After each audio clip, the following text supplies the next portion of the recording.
Welcome back. Today we're doing a deep dive into something we all think about, maybe struggle with, work-life balance, or maybe actually work-life integration. Hmm. We're looking at a really revealing conversation with Mark, a tech entrepreneur. Mm. He was very open about his own challenges and, well, breakthroughs. Yeah.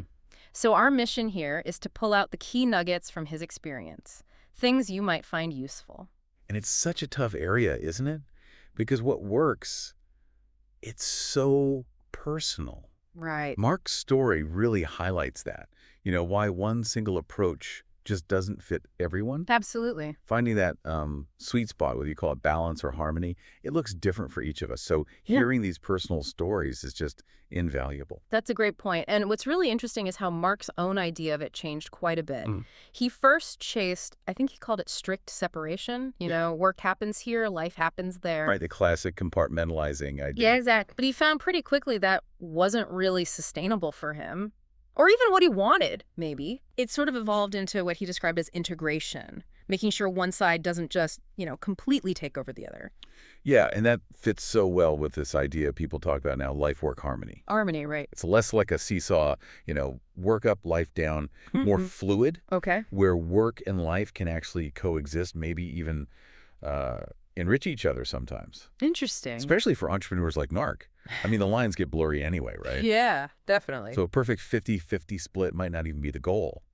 It's more about finding a flow, a rhythm that works without constant, stress or friction.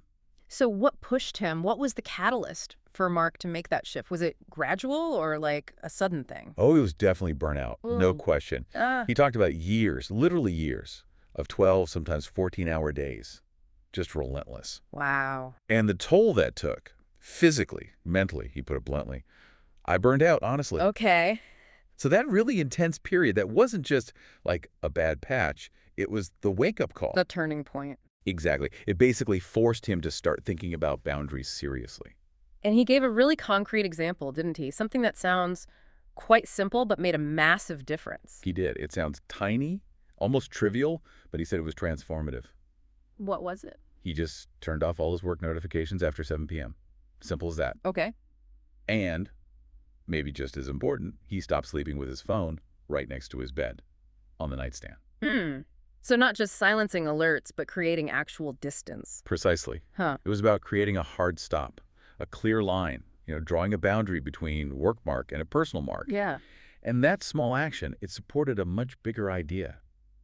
Intentional disengagement, making it non-negotiable, really, for mental recovery. He called it a game changer.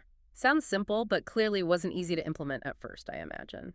Probably not. And, this whole idea of setting boundaries, it connects to bigger things, too. How so?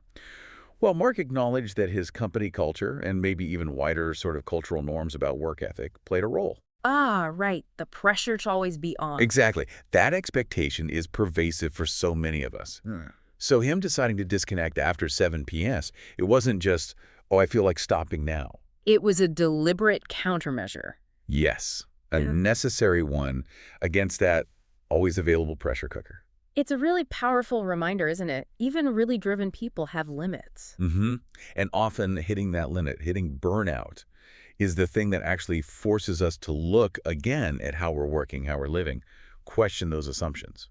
So bringing this back to you, the listener, what's the core insight here from Mark's journey? Yeah, what can we take away? It seems to be that real work-life management, maybe it moves beyond that strict idea of balance and leans more into thoughtful integration, but crucially. You mean boundaries. Exactly. Personal, meaningful boundaries are absolutely key to making that integration work. Which leads to, I think, a really good question for you to maybe just sit with for a bit. Okay. What does harmony actually look like in your life? Your unique circumstances. Right, not Mark's definition, but yours. Yours.